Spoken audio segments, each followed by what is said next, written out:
to the actual bench and Judge Phil Sorrells running for Tarrant County DA. Welcome, sir. Nice to have you. Thank you, Mark. Thanks for having me on. Let's have, obviously, we know you're a judge, but let's have the bio. I always like to have everybody introduce themselves. What's been the life path, where you been, what you done, and then we'll get into some of the reasons for running. All right. I grew up in Lubbock, Texas.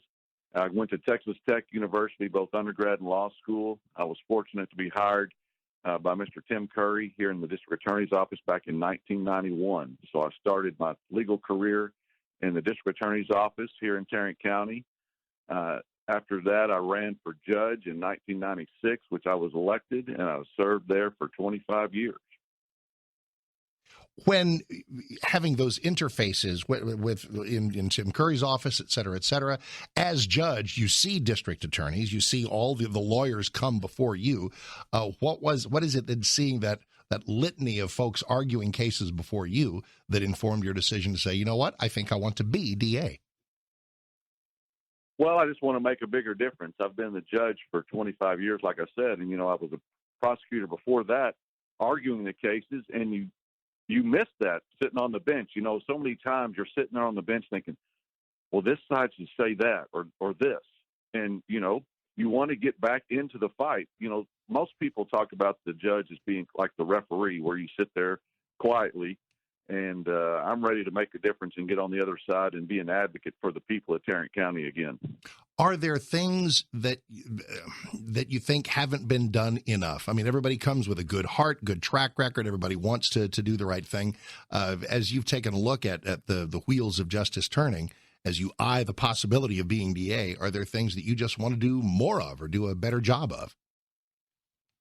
Well, I think right now our biggest problem is the COVID restrictions. A lot of people say COVID, but it wasn't really COVID that caused all these problems. It was the COVID restrictions that caused the problems in the criminal justice system, where we just couldn't do anything for a year. And there are so many cases backed up that if we don't get out of it, somebody getting in there to get us past this process, that we're not ever going to get out from under what COVID restrictions have done to the criminal justice system. The criminals didn't get the memo about not committing crime while we couldn't work in the courts. So we're way behind. I remember seeing so many stories about that. Tarrant County, Dallas, the big counties where we're going to have the biggest backlogs, because when they said government buildings are shut down for weeks and months and months and months, people continue to commit crimes. Cases just stacked up. So what can any district attorney do to plow through that? Well, the number one thing is we have the resources and we have the manpower to try more cases than what is being tried right now. We need to get the judiciary involved to bring in visiting judges so that we can hear more cases. There are courts that have over 500 cases set for trial, and you're just not going to get past those. Even if you try one a week, that's only 52. There's going to be more coming back behind, so you've got to get it moving. One of the things a district attorney does is make some on-the-fly decisions as to what gets prosecuted and what does not. From DAs in San Francisco and Los Angeles to right next door in Dallas County, there's some attention as to whether we're tough enough on shoplifting, much less anything else. That hasn't really been a Tarrant County problem up to now. I'm trusting you're wanting to keep it that way. Do you sense any pressures from some of these other, big city venues about changing, eroding the degree to which we prosecute just basic street and retail crime? Absolutely not. The job of the district attorney is to enforce the law. The district attorney's office that you talked about in Dallas, California, they're setting policy. They're just ignoring the law, kind of like what Biden's doing down on the border, just ignoring our immigration laws.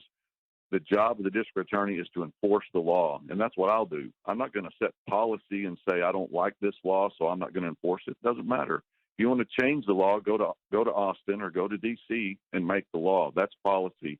The job of the DA is to enforce the law. There's been some attention paid through the rearview mirror back into 2020. Once again, ways in which Tarrant County was just a better place to be than some other Texas counties.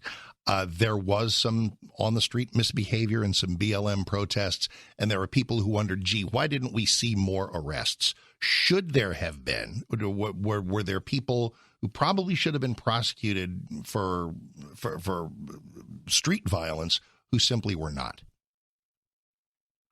You know, I saw that there were several people that were arrested, but those cases never came to court. I don't think the DA accepted them, or they just resolved them. And, you know, not being privy to exactly what happened, you know, I want to, as a judge or as a prosecutor, I always want to see the evidence.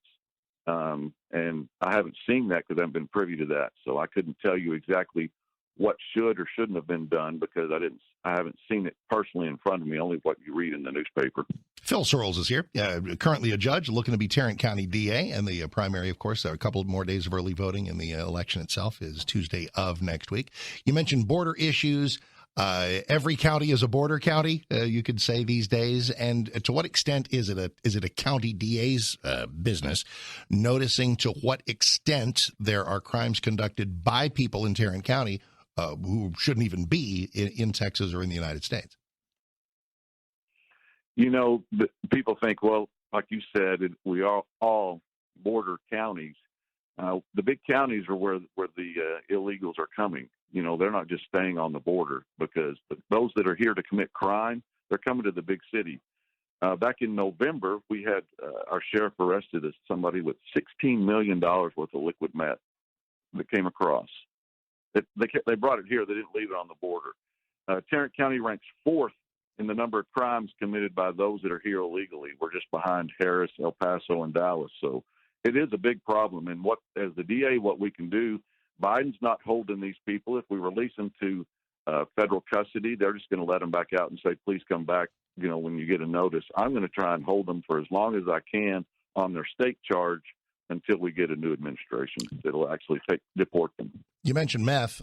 Might as well take a couple of final minutes talking about drugs. Do you feel like the drug legalization fad, California, Washington State, et cetera, and I'm not even talking medical, points can be made about that, but just the recreational decriminalization of pot, think it's making its way to Texas and to your county? Well, it's not going to make it through the DA's office, that's for sure. It's going to if it makes it anywhere, it'll make it down in Austin. So the job of the DA is to enforce the law. So that's what I'm going to do. It is, and as AG Paxton will tell me, and various attorneys general, they don't make the laws; they just enforce them. But generally speaking, is that a direction you'd like to see us go, or not like to see us go? That's up to the legislature. It doesn't matter what they do. As the DA, you're going to enforce the law as it's written. That is correct. Last thing, you have last time we were talking about you on the show was the day a few days ago when you picked up the Trump endorsement. That's not a bad thing to have. How did that happen? That was exciting. Last Wednesday, we've been out at polling places, asking people to vote for us. We're all sunburned. We're all cold. We're all wind chapped. But I got finished with my work there at the poll, and my phone rings, and it's from Boca Raton, Florida. Mm-hmm. And I answer the phone, and the lady comes on and asks if I have time to take a call from President Trump. Right. And I say, absolutely. And just the moments after that, he gets on the phone and says, Phil, how are you? And I said, I'm doing great. Mm-hmm. You're talking to the President of the United States. That's, it's not a bad day when you get that call. And he says, I'm endorsing your campaign. And I said, that's awesome. And he says, I know you're going to make a difference.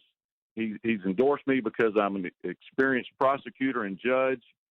He told me that, I've been watching your campaign. It's going great, but since I'm endorsing you, it's going to take off like a rocket ship. Well, there you are. Yeah. Well, I tell you what, he read me the statement that he said, we're about to put out a statement. He read it to me, asked me how that sounded. I said that was great. And he wished my family, we wanted to give, his best to my family. And it was just a great conversation. And the picture of Judge Sorrells and President Trump is there, and a number of other things, too, on the campaign website, which is Phil Sorrells, 2 R's, 2 L's, philsorrells.com. Well, a pleasure to have you, sir, and thank you very much, and good health and good luck on the campaign trail. We appreciate your time today. Thank you very much, Mark. You bet. God bless. Phil Sorrells.